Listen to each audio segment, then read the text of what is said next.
जैसे ही वासीली सोवियत का नया स्नाइपर मोर्चे पर पहुंचता है, उसे सिर्फ 5 गोलियां पकड़ाई जाती हैं और बिना तैयारी के उसे सीधा मौत के मैदान में भेज दिया जाता है।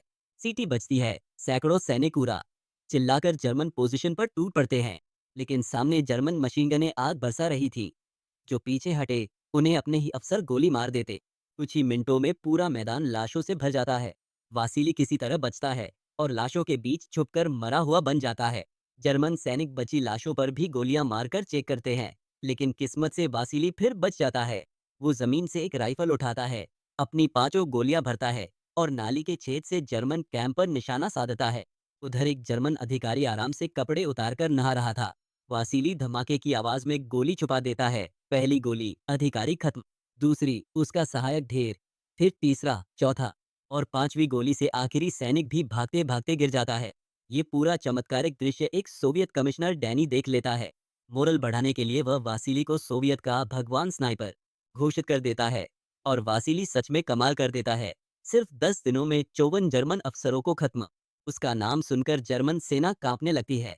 सोवियत सैनिक जोश में आकर भारी संख्या में स्नाइपर स्क्वाड में शामिल होने लगते हैं। जर्मनी की हिम्मत टूटने लगती है।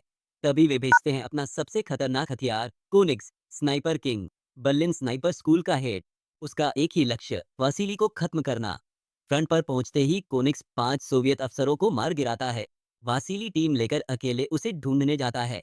8x स्कोप में उसे एक जर्मन हेलमेट दिखता है। वो तुरंत गोली चलाता है। हेलमेट उड़ जाता है। वासीली समझता है कोनिग्स मारा गया, लेकिन जब पास जाता है तो देखता है वो तो एक पुतला था, एक जाल। इतने में असली कोनिग्स गोली चलाता है। वासीली का साथी मौके पर मारा जाता है। वासीली तुरंत समझ जाता है दुश्मन अभी भी आसपास ही है। अगर मैं दिखाई दिया तो अगली गोली मेरे सिर में होगी। तभी ऊपर से जर्मन बमबशक विमान उसी जगह बम बरसाना शुरू कर देते हैं। धुएं और धूल का फायदा उठाकर वासीली किसी तरह जान बचाकर निकल जाता है। पहली भिड़ंत, वासीली की हार। अब इस लड़ाई को बराबरी पर लाने के लिए सोवियत कमांड एक और तेज शार्प शूटर भेजता है, जो वासीली के साथ मिलकर जाल बिछाते हैं। दोनों पहले दूर से टेलीफोन लाइन को गोली मारते हैं।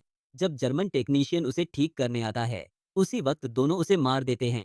एक एक करके वे 10 से 12 जर्मन कम्युनिकेशन सिपाहियों को खत्म कर देते हैं। ओनिक्स यह सब सुनता है, पर सामने आने के बजाय एक नई चाल चलता है।